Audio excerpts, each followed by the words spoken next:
खुदावंद यीशु मसीह के पाक और जलाली नाम की तारीफ करते हुए आज उसके कदमों में आप सबका खैर मकदम और स्वागत है। उसके पाक नाम में आप सबको सलाम बोलता हूं। आज मैं एक विशेष चीज पर बात करूंगा जो विशेष इस्राएल देश से मंगाई गई है। और मैं अगर थोड़ा इसको आपको नज़दीक से दिखाऊं, अगर आपको नज़दीक से दिखाऊं तो ये एक मैं यूं कहूं कि एक ब्रेड है जिस पर मैं आपसे बात करूंगा आज। इस ब्रेड को क्या कहते हैं, ये क्या ब्रेड है, इस पर मैं आपसे बात करूंगा। लेकिन आप मेहरबानी से इस वीडियो को शेयर कीजिए। लेकिन इसके पहले कि हम खुदा के कलाम में जाएं, आइए ये खूबसूरत एक गीत सुनते हैं।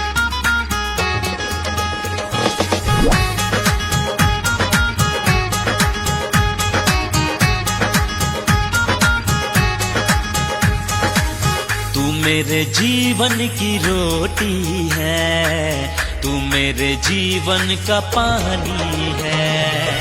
तू मेरे जीवन की रोटी है, तू मेरे जीवन का पानी है। खाता रहूं, पीता रहूं, खाता रहूं, पीता रहूं, तेरी ही महिमा गाता रहूं। तू मेरे जीवन की रोटी है, तू मेरे जीवन का पानी है। तू मेरे जीवन की रोटी है, तू मेरे जीवन का पानी है।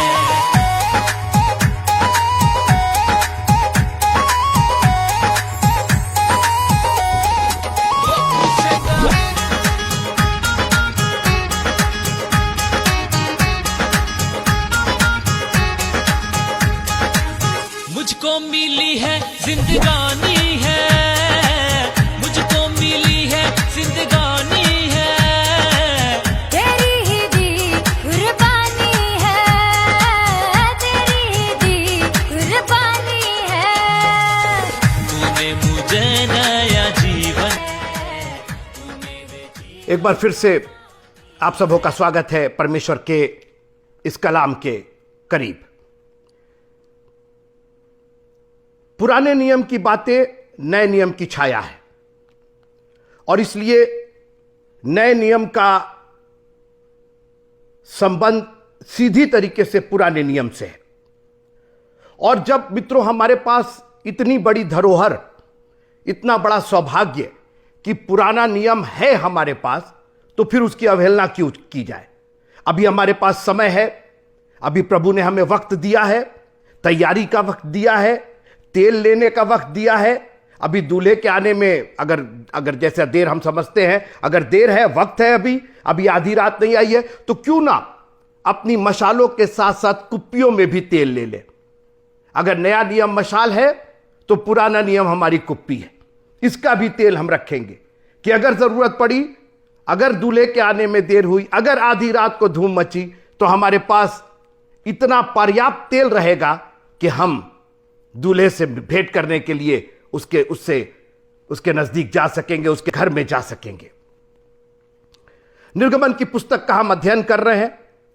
हमने उत्पत्ति की पुस्तक का अध्ययन किया, निर्गमन की पुस्तक का अध्ययन कर रहे हैं।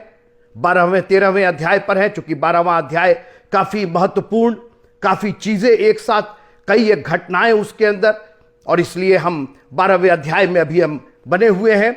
और आज मैं एक बहुत महत्वपूर्ण चर्चा करना चाहता हूं, क्योंकि अक्सर इस बात की चर्चा नहीं होती। और वो चर्चा है कि जब परमेश्वर ने इस्राएलियों को निकालने का पूरा प्लान कर लिया, 430 साल हो गए और आज इस्राएलियों को निकलना है, मगर उस निकलने के पहले उनको एक तैयारी करनी थी। और हमेशा हम लोग इस बात की चर्चा करते हैं कि मेमना मारा गया और परमेश्वर ने कहा था, परमेश्वर यहोवा ने कहा कि उसका खून, बर्रे का जो खून है, वो अपने चौखट पर, अपने अलंग पर लगाना। ये हम जानते हैं, लेकिन अक्सर हम इसका दूसरा पहलू मिस कर जाते हैं, और वो है अखमीरी रोटी का खाया जाना। जितना महत्वपूर्ण वो लहू का लगाया जाना था, जितना महत्वपूर्ण उस बर्रे का बलिदान था, उतना ही महत्वपूर्ण अखमीरी रोटी का खाया जाना भी था। इनफैक्ट अखमीरी रोटी के खाए जाने का जो निर्देश था, वो बर्रे के खून के पहले, उस मेमने के लहू के अलंग और चौखट पर लगने के पहले है। निर्गमन की पुस्तक उसका 12वां अध्याय, Exodus chapter number 12 and verse number 15, 15वीं आयत से मैं आगे पढ़ना चाहता हूं। निर्गमन की पुस्तक 12वां अध्याय और 15वीं आयत से आगे, 7 दिन तक अखमीरी रोटी खाया करना, उनमें से पहले ही दिन अपने अपने घर में से खमीर उठा डालना, वरन जो कोई पहले दिन से लेकर 7वें दिन तक कोई खमीरी वस्तु खाए, वह प्राणी इस्राएलियों में से नाश किया जाएगा। 22वीं आयत, और उसका लहू जो तसले में होगा, उसमें जूफा का एक गुच्छा डुबाकर उसे तसले में के लहू के से द्वार के चौखट के सिरे और दोनों अलंगों पर कुछ लगाना। यह 22वीं आयत में है, मगर अखमीरी रोटी का खाया जाना 15वीं आयत में है। यानी अखमीरी रोटी का खाया जाना उतना ही इंपॉर्टेंट है जितना मेमने के लहू का लगाया जाना। और अक्सर हम लोग मेमने के लहू की बात करते हैं, लेकिन अखमीरी रोटी की बात नहीं करते। लेकिन आज याद रखिएगा, वक्त जो है वो परमेश्वर ने निर्धारित किया है। वो जानता है कि पहले क्या होना है, बाद में क्या होना है, बाद में क्या होना है और पहले क्या होना है। उत्पत्ति की पुस्तक में परमेश्वर ने वक्त बनाया था। पहला अध्याय, उत्पत्ति का पहला अध्याय और उसकी 14वीं आयत। फिर परमेश्वर ने कहा, दिन को रात से अलग करने के लिए आकाश के अंतर में ज्योतियां हो, और वे चिन्हों और नियत समयों और दिनों और वर्षों के कारण हो। ही क्रिएटेड द टाइम, नियत समयों। उसके पहले नियत समय नहीं था। देखिए, समय अगर नियत नहीं है, सोचिए घड़ी में से सारे अंक निकाल दिए जाए तो आपको क्या मालूम होगा क्या बज रहा है?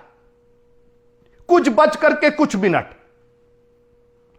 उनको नियत किया गया है, 1, 2, 3, 4, 5, वो नियत किए गए। वो 1, 12 और 1 के बीच में भी नियत है। 1 सेकंड, 2 सेकंड, 3 सेकंड, हर चीज नियत किया परमेश्वर ने।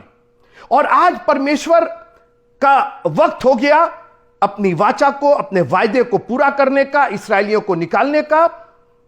और अब अखमीरी रोटी पर मैं बात करना चाहता हूं,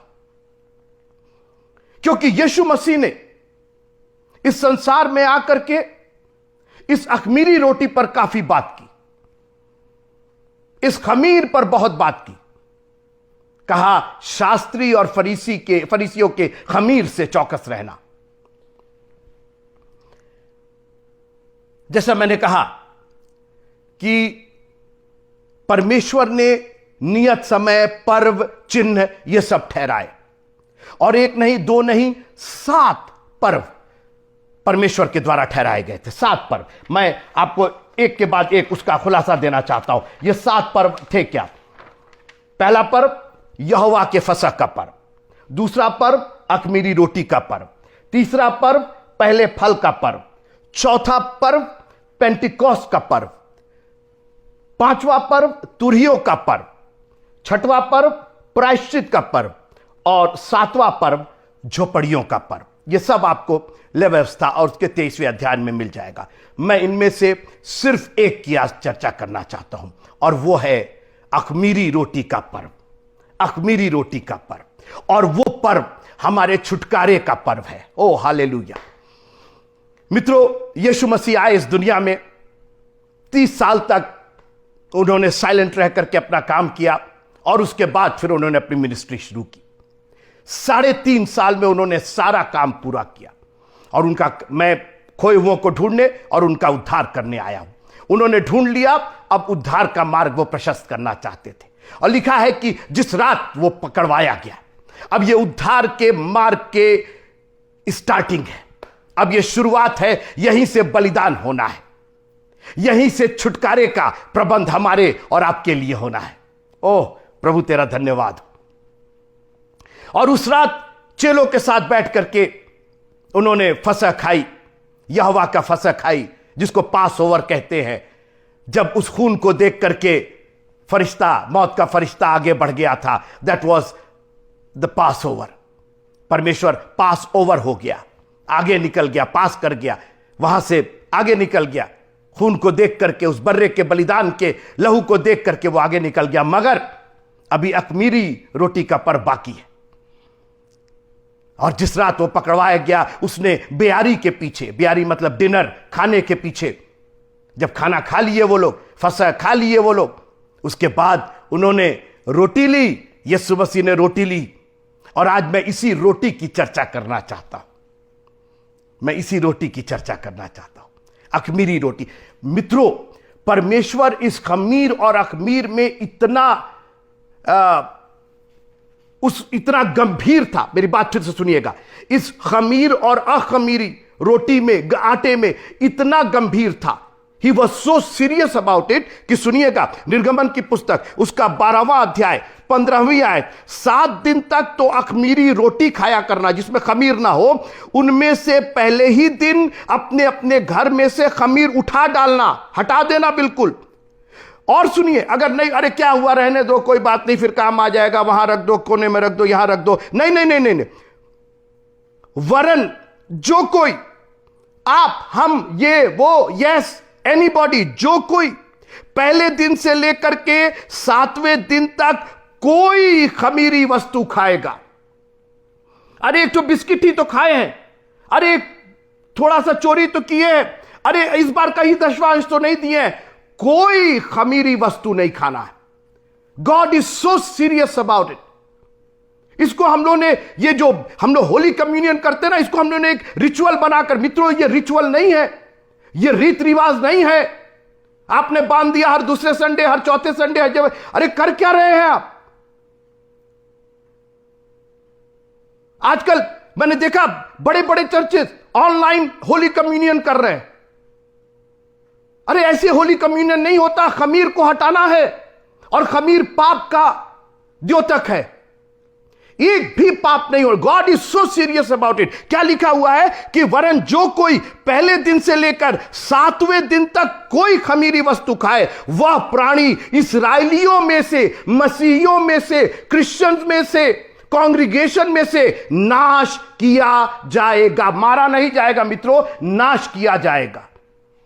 आप समझ रहे हैं परमेश्वर कितना सेंसिटिव है, कितना इसके प्रति संवेदनशील है। और आज हम लोग होली कम्युनियन तो ऐसा लेते हैं जैसे कि मतलब गए, अपना वो दुकान खुली हुई है और गए, और पादी साहब ने कुछ पढ़ा और कुछ लिखा और ये लो भैया ये होली कम्युनियन। उसने अपना बदन तोड़ा है मित्रों। ये रोटी उसका बदन है, उसका मांस है ये। इसको आप हल्के में मत लीजिए। आप कुछ ना खाइए चलेगा, लिखा है कि जब कभी तुम मेरी याद में करना। और पौलुस ने इसकी गंभीरता को समझाया, बोला कि तुम लोग ने कई बार अनुचित रीत से खाया है, तुम बीमार पड़ गए हो और कई तुम में मर गए हैं। आज मैं चैलेंज करना चाहता हूं, ये वीडियो पर जो पास्टर जी, ठीक है, ये पास्टर को अधिकार है, उसको ये अधिकार दिया गया, वो अनॉइंटेड है, वो अपॉइंटेड है। लेकिन कांग्रीगेशन अपने अपने घरों में, कोई पजामा पहन के बैठा हुआ है, कोई अंडरवेयर पहन के बैठा हुआ है, कोई कैसे बैठा हुआ है। मित्रों, मैं किसी पर्सनल खिलाफ नहीं हूं, लेकिन परमेश्वर के वचन की गंभीरता को तो देखना पड़ेगा। उसने हमारे लिए जान दी है मित्रों, उसने अपना बदन तोड़ा है हमारे लिए। This is very very serious matter. ये जो हमारे लिए उसने पर्व दिया है, ये बहुत ही सीरियस है।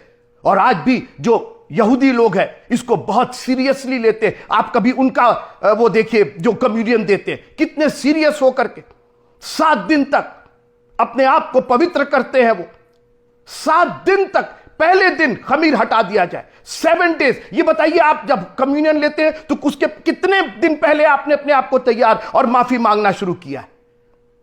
आप तो गए और आप पता चला कि होली कम्युनियन है तो आप भी लाइन में लग गए। अरे आप नहीं खाइएगा वो चलेगा, परमेश्वर की दया आप पर रहेगी, लेकिन अनुचित तरीके से उसको नहीं करना है मित्रों। कई बार हमारा मोटिव ठीक होता है, मैं समझ सकता हूं कि लॉकडाउन था और चर्चेस नहीं खुले थे, कांग्रीगेशन नहीं आ रही थी, मत करिए वो चलेगा। परमेश्वर को भी मालूम है कि लॉकडाउन है और कांग्रीगेशन नहीं आ रही है, लेकिन अनुचित तरीके से, पौलुस ने वर्ड लिखा है, अनुचित तरीके से मत खाना उसको।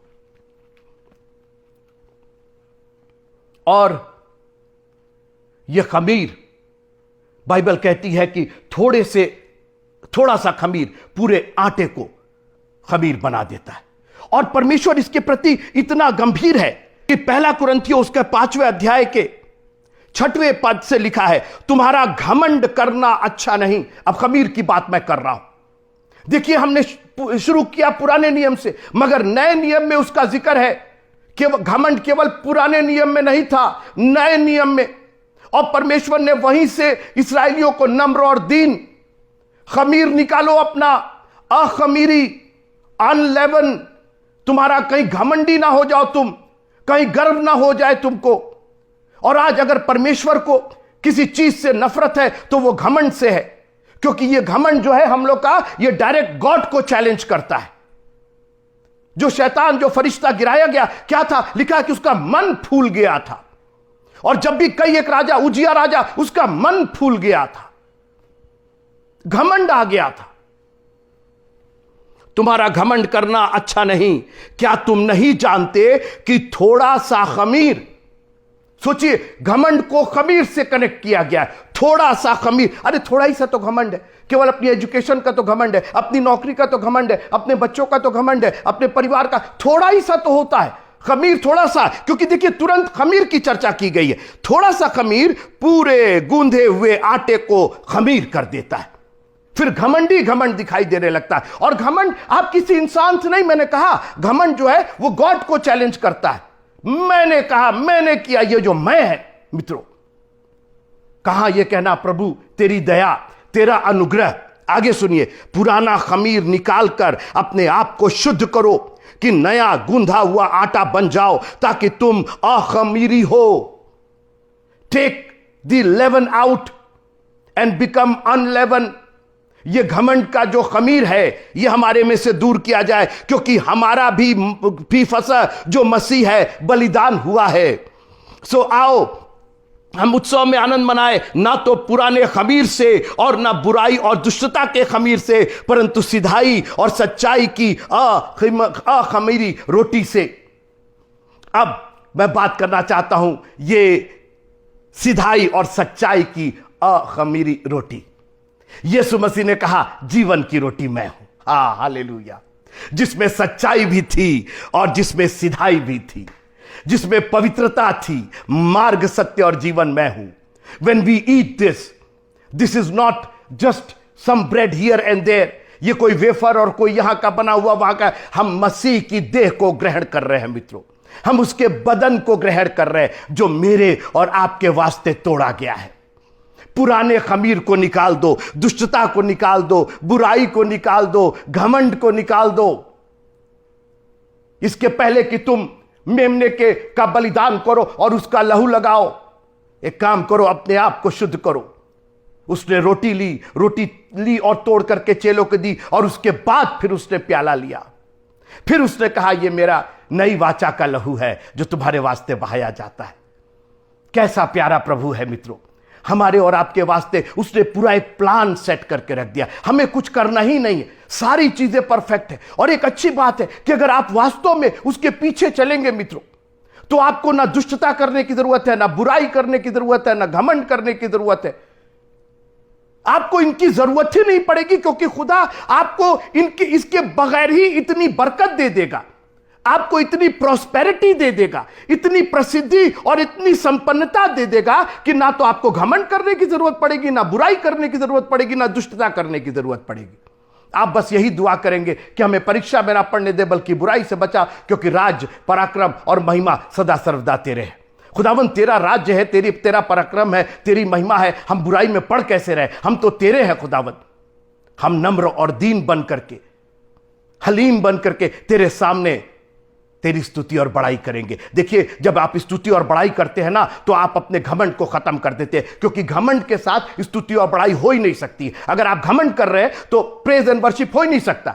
आप किसी और का प्रेज एंड वर्शिप, जैसे मान लीजिए कि आपका कोई राइवल है, कोई आपका दुश्मन है, आप उसके सामने घमंड कर रहे हैं, तो उसकी आप तारीफ कैसे कर सकते हैं? लेकिन जब आप प्रभु की तारीफ करते हैं और दिल खोल करके, किसी रिचुअल से नहीं, किसी ने उकसाया, जब leader praise and worship leader खड़े हुए, कोई बात नहीं, आप हो चाहे ना हो, हम लोग प्रेज एंड वर्शिप लीडर को खोजते हैं। कीबोर्ड पर कोई नहीं है और गिटार पर कोई नहीं है और ड्रम पर कोई, I don't need anybody, I am humble and I am going to praise and worship my king and king, lord of lords. मैं अपने प्रभु परमेश्वर की उपासना करूंगा, मैं उसका धन्यवाद करूंगा, मैं उसका गुणानुवाद करूंगा, क्योंकि उसने मेरे लिए अपने बदन को तोड़ा है, मुझे अखमीरी रोटी दिया है, जो सिधाई और सच्चाई की रोटी है।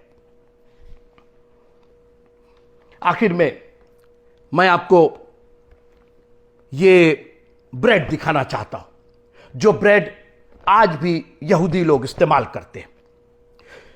जो अखमीरी रोटी का जो शब्द आया है वो मात्जो करके आया है। मात्जो यहां लिखा है मात्जो। मात्जो का अर्थ है ये अखमीरी रोटी, और लिखा हुआ है कि this is perfect for all those who observe pass over. जो अनलेवन ब्रेड का, जो यहोवा के फसह के बाद जो अखमीरी रोटी का पर्व है, उसको मनाने के लिए ये ब्रेड थी। और ये मैंने विशेष रूप से यहां लिखा हुआ है कि इंपोर्टेड फ्रॉम इजराइल, और ये विशेष रूप से इजराइल से मंगाई गई है। और मैं आपको ये दिखाना चाहता हूं, इसकी भी एक बहुत सुंदर एक इसका जो पूरा तरीका है, जो बनाया गया है जिस तरीके से, ये है मित्रों वो अखमीरी रोटी। अब थोड़ी देर मेरे साथ रहिएगा। से ये टूट गई है, लेकिन इस ब्रेड का आप डिजाइन देखिए। 3 चीजें इस ब्रेड में जो हमारे यीशु मसीह पर आधारित है। नंबर 1, ये ब्रेड अखमीरी है, अनलेवन है। कोई पाप यीशु मसीह में नहीं। वो सिधाई और सच्चाई से, जीवन की रोटी मैं हूं, स्वर्ग से उतरी रोटी मैं हूं।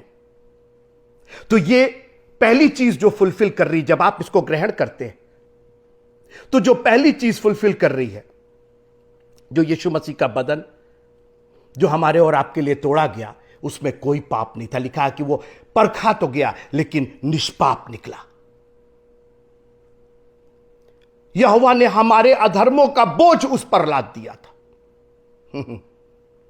मगर वो निष्पाप निकला। तो ये अखमीरी है, इसमें खमीर नहीं है, there is no yeast in it.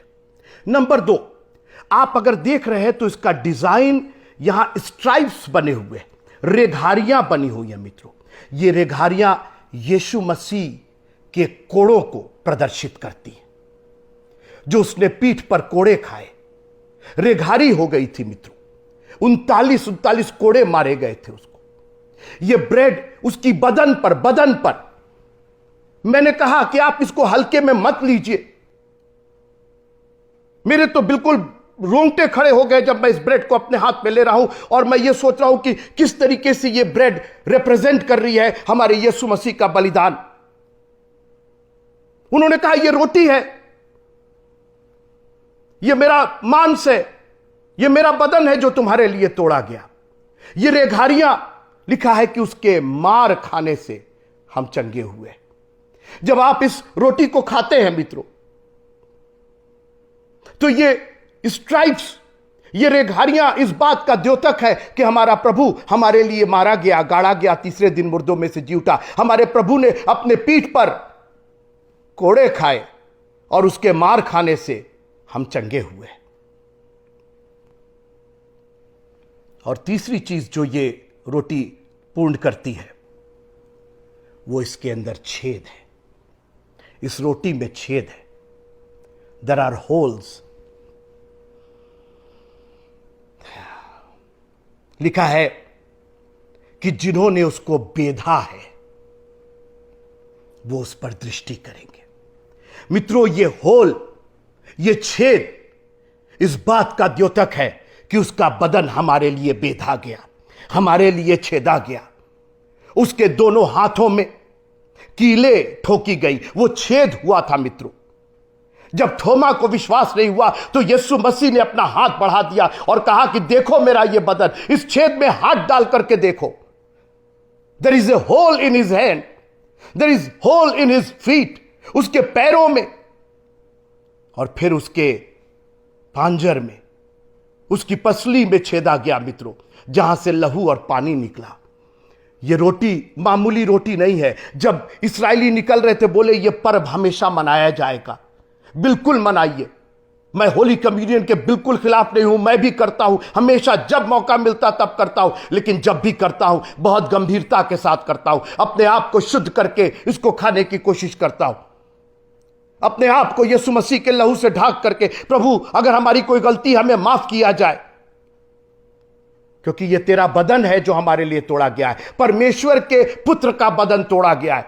किसी इंसान, किसी प्रोफेट, किसी भविष्यवक्ता, किसी पैगंबर का नहीं, यह हमारे खुदावंद यीशु मसीह का जो आसमान से जो वचन देहधारी होकर के आया था, उसका वचन, उसका बदन ये रिप्रेजेंट करती है ये रोटी। अखमीरी, रेघारिया और छेद। जब तुम अखमीरी रोटी खाना, कोई उसमें खमीर नहीं होना चाहिए। एक भी जन ने अगर खमीर खाया तो वो नाश किया जाएगा। कैसा प्यारा प्रभु है, कैसा प्यारा वचन है, जो कहां से कब शुरू हुआ, किस युग से शुरू हुआ और आज तक हमारे लिए कल, आज और युगानुयुग एक समान है। एक नया डायमेंशन, एक नया आयाम है कि कब परमेश्वर ने इस्राएलियों को छुड़ाया, मगर वो छुटकारा हमारे और आपके लिए एक चिन्ह था, एक एग्जाम्पल था। जिस तरीके से परमेश्वर ने इस्राएलियों को मिस्र से छुड़ाया, अपने वादे को पूरा किया, अपने वक्त को पूरा किया, नियत समय पर उसने वक्त को, उसने छुटकारे का काम पूरा किया। ठीक उसी तरीके से जब नियत समय आएगा, जब वक्त पूरा होगा, हमारा खुदावन हमको यहाँ से लेकर के जाएगा, हमें इस संसार के मिस्र से छुड़ाएगा, हमें फिरौन के गुलामी में नहीं रहने देगा। हम यहाँ से जाएंगे, आजाद होकर के जाएंगे और अपने प्यारे प्रभु के पास रहेंगे। लेकिन जब तक वो ना आए, उसके दुख को, उसकी मृत्यु का प्रचार करते रहेंगे। वो मृत्यु सिर्फ मृत्यु नहीं थी, उसका बदन तोड़ा गया और उसका लहू हमारे लिए बहाया गया। सिर्फ वो क्रूस पर जाकर के मर नहीं गया, मरने को तो बहुत से लोग उसके पहले भी क्रूस पर मरे और उस वक्त भी 2 चोर मर रहे थे, मगर उन चोरों के द्वारा हमारा उद्धार नहीं हुआ। सिर्फ जो क्रूस पर टंगा उसके द्वारा उद्धार नहीं हुआ, उसके पहले उसने अपना बदन तोड़ा था और अपना लहू बहाया था, और फिर वो क्रूस पर जाकर के हमारा श्राप, जो व्यवस्था के अधीन थे, उसको उसने हटा दिया। प्रभु तेरा धन्यवाद कि तेरा वचन आज भी हमारे पांव के लिए दीपक और हमारे पथ के लिए उजाला है। कई बार हम अंधेरे में चलते हैं मित्रों, लेकिन जब रोशनी आ जाती है, दीपक का उजाला आ जाता है, तो हमें ठोकर नहीं लगती और हम सही मार्ग में चलते हैं। प्रभु आप सबको बहुत आशीष दे और इस अखमीरी रोटी का महत्व आपको इतना जानने दे। उसको बार बार पढ़िएगा और कहिएगा, प्रभु हम शुद्ध मन से, शुद्ध हृदय से, शुद्ध विचार से आपके बदन और आपकी